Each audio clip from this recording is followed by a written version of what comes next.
Guess you are fatter than usual. Oh, you'll float. Hey. They all float down here. Beep, beep, Barry. Oh, yes. It's Halloween, you pathetic lowlives. We got a certified banger ready to pop. But first, I just want to take a moment to plug our friends over at Happy the Knife. You know you ain't got no friends, Barry. Brr. Now, this guy at Happy the Knife is one of these smooth boys who likes to leave his fancy shirts unbuttoned. He's a real handsome Sam. Bro, his name is not Sam. Everybody knows I can't stand a handsome Sam. They're the worst. They're always brushing their teeth and having sex without having to pay for it. But even I gotta admit this channel offers good commentary.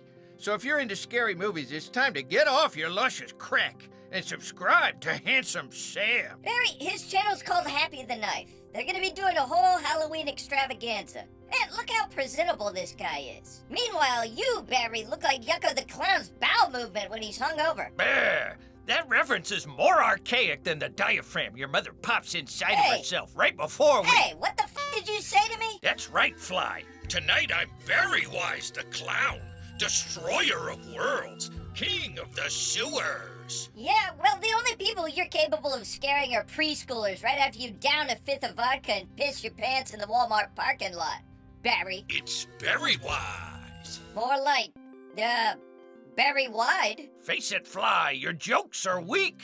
And where's your Halloween costume? What are you talking about? Man, clear the cellulite from your eyes. I'm the Fly. You know, from The Fly. That's just lazy. Okay, folks. Today's movie is none other than Wes Craven's 1991 sleeper hit, The People Under the Stairs. And we want to thank our special boy, Danny Hinton, for making this suggestion. Hey, Daniel, I trolled your YouTube channel. You got some killer pipes on you, King. Barry here's got a voice like Macy Gray's beehole. Brr, that'll do, asswipe. Now, let's get knuckle deep into this movie. We start by establishing the character of Fool, whose real name is actually Poindexter because apparently his parents hate him. As the film implies, Fool's moniker holds relevance within the context of tarot cards. Now, it's true that the Fool card often invites associations with ignorance, but it can also imply something closer to mere inexperience, as well as the idea of a new beginning, arrival at a fresh horizon. Ain't the stupid kind of fool, only the ignorant kind, because he's just starting out. Which makes sense because we find out Fool is entering his teen years. I bet that brings back memories, huh, Barry? Yeah, well, I guess. See, folks, when Barry turned 13, he got kicked out of the zoo for touching himself. No, scratching and touching are two different things, Fly. It's not my fault I caught fleas from the monkey enclosure. Okay, so we learned that Fool's mom is dying of cancer, and there's no easy remedy, because in the land of the free, if you don't have health insurance, you're pretty much skull-fucked and left for dead. Meanwhile, Fool's sister has allegedly been selling her body to the night. Just like Barry's grandma. You get the idea? Young Fool doesn't have a whole lot of options in terms of fundraising for cancer. But fortunately, good old Ving Rhames makes the suggestion of robbing the Robesons, a pair of rich, asswipe landlords who are constantly raising the rent on their properties and evicting their non-white tenants. We build a nice, neat condominium. We get clean people in there.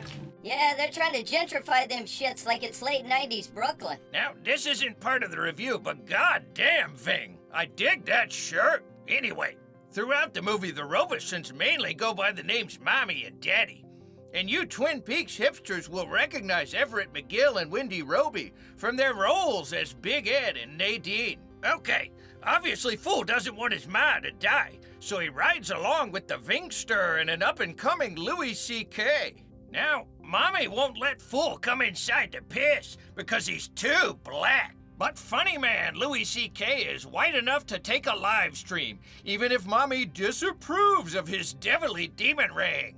But Louis fails to emerge from the House of Doom, so while Mommy and Daddy are gone, Ving and Fool do a little breaking and taking, and we learn that even Mommy and Daddy's dog is deeply racist. Fool explores the macabre house in search of Louis, but unfortunately he just got done watching the new Joe Rogan Netflix special. Did you just assume my gender?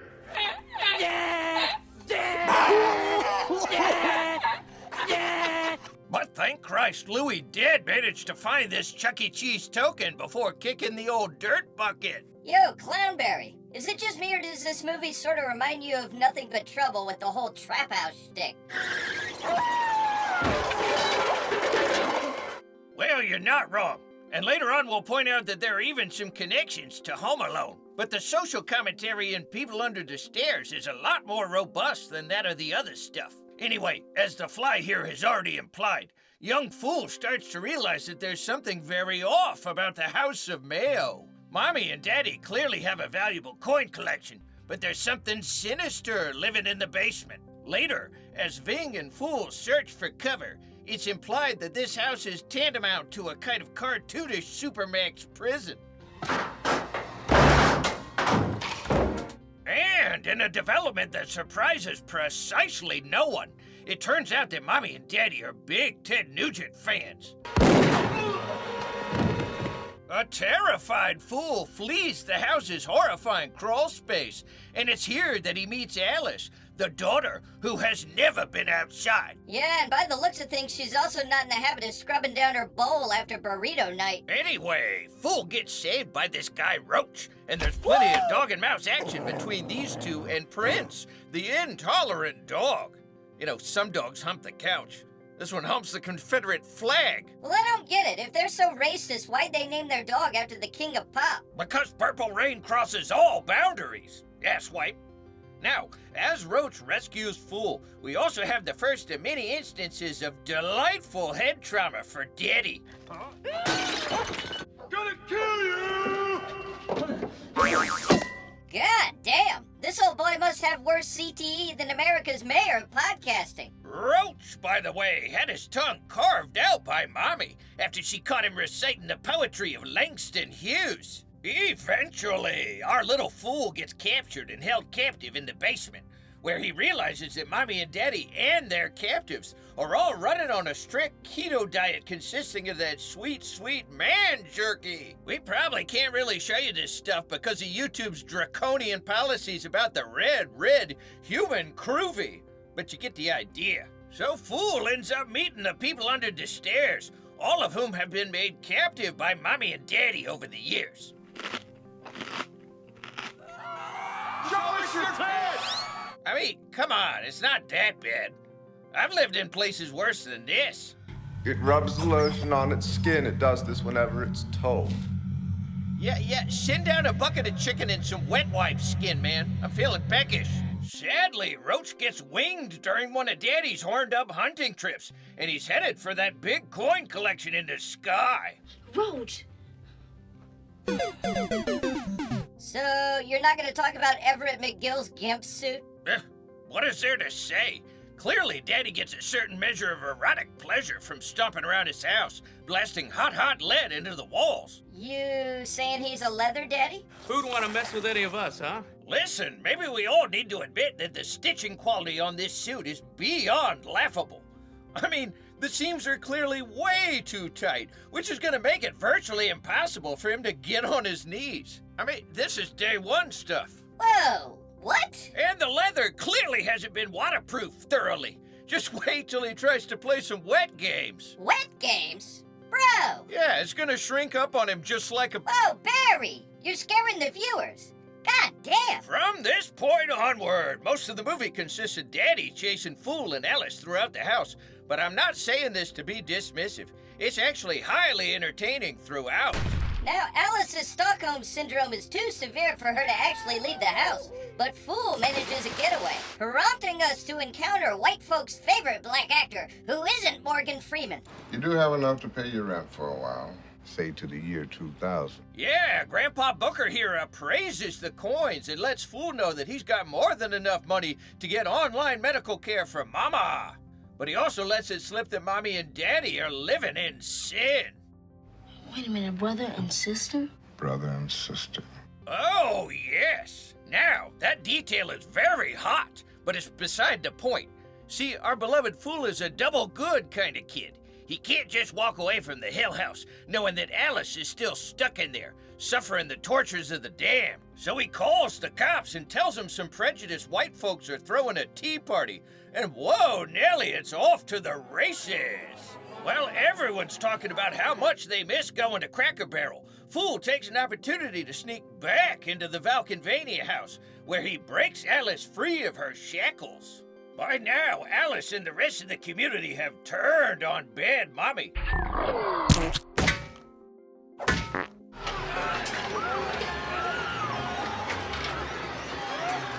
Meanwhile, Fool discovers the secret location of Smaug's treasure.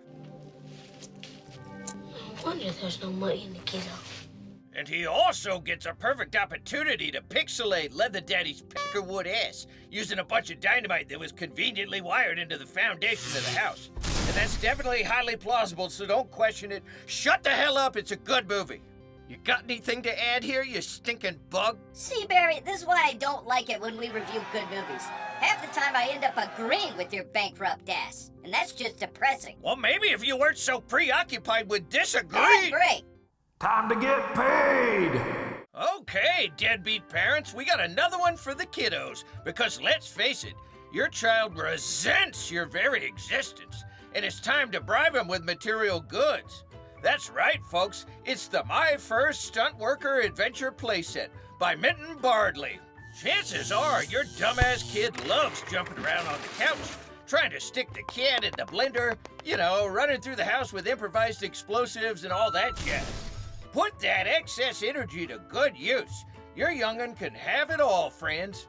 This set includes the coveted build-it-yourself bungee cord, the alluring ring of fire, and of course the ever-popular pit of peril.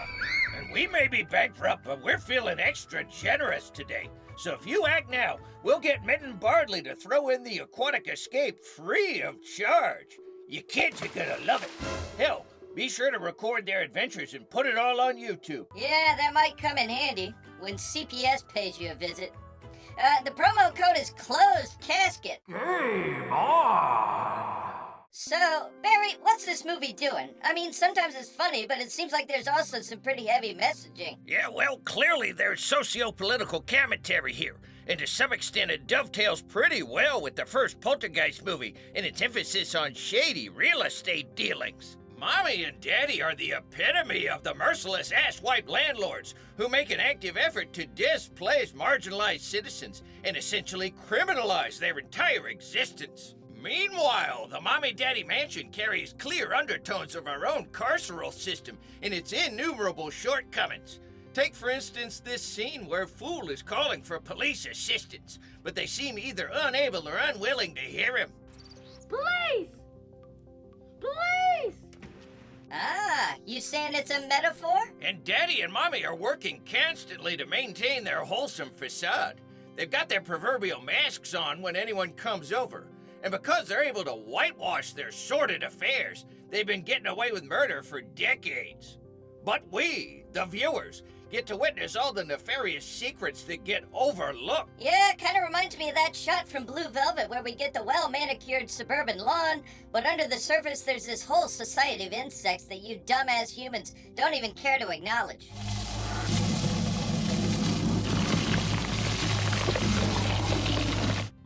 Yeah, we already covered that shot when we analyzed Hereditary. Well, I don't give a shit.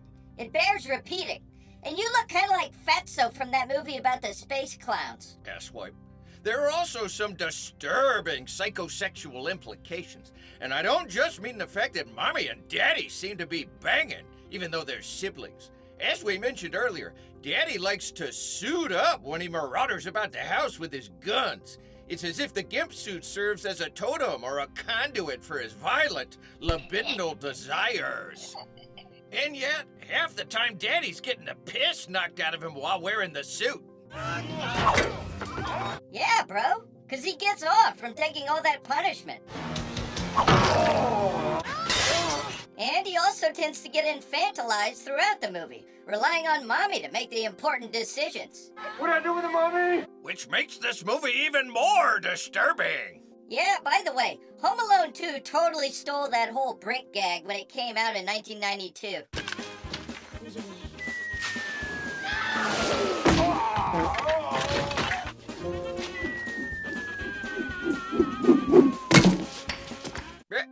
You trying to say Marv was aroused when he got concussed by Macaulay Culkin? What? I didn't say that. Degenerate little prick. In this house, we do not besmirch the great Daniel Stern. Anyway, folks, this movie really rocks my hammock. When you got a kid in a major role, it's pretty easy for the little shit-ass to come off as annoying or artificially precocious. But we here at Bankrupt Barry actually like the performance of Brandon Quintin Adams, who plays Fool. The kid brings the right combination of pathos and wittiness, and you can't help but root for him. Yeah, and I guess we can forgive him for showing up in that Michael Jackson movie. Meanwhile, Mommy and Daddy basically serve the role of Disney villains. They're completely monstrous and one-dimensional, but to be fair, it's fun as hell to watch them get what's coming. Their characters are exaggerated to comical proportions, and I love their constant refrain of wishing folks to burn in hell. Burn in hell. May they burn in hell. May they burn in hell. Burn in hell, Fly! Oh, burn in hell, Barry. You look like the Bond Company stooge from the Life Aquatic. Hey, at least I've got an actual Halloween costume. Hey, Barry, trick or treat? Yeah, I've got a treat for you, smartass. It's fun-sized and it's shriveled and it smells like hepatitis B. Yeah, I figured you'd say that. How you liking that vodka, Barry? Well, it's making me kind of sleepy, Barry. Yeah, you always did drink like a bitch. Okay, plasma volume looks good. Head is still a little bit overweight, but that's to be expected. Let's see what we got here. Oh my God, what have you done? Jesus, finger blasting Christ. Hey, why am I 5'3"? What the shit? Woo! You look sexy as hell, bro. Oh, look at that little bitty HGH gut. Well, who did you put in the other pod, you little asshole? I like to take edibles before I get on airplanes. Oh, God damn it. Yeesh. Aim a little higher there, Captain Steroids. My God, it's 2024. Even little kids are popping edibles like they're Flintstones chewables. I wish I was gay. It looks way easier. Ah, Jesus. I should have held out for Bill Burr. I realize that now. Call me crazy, but I've got the weirdest craving for elk meat and bro science. All right, listen up, little man. I may have clogged your toilet. Oh!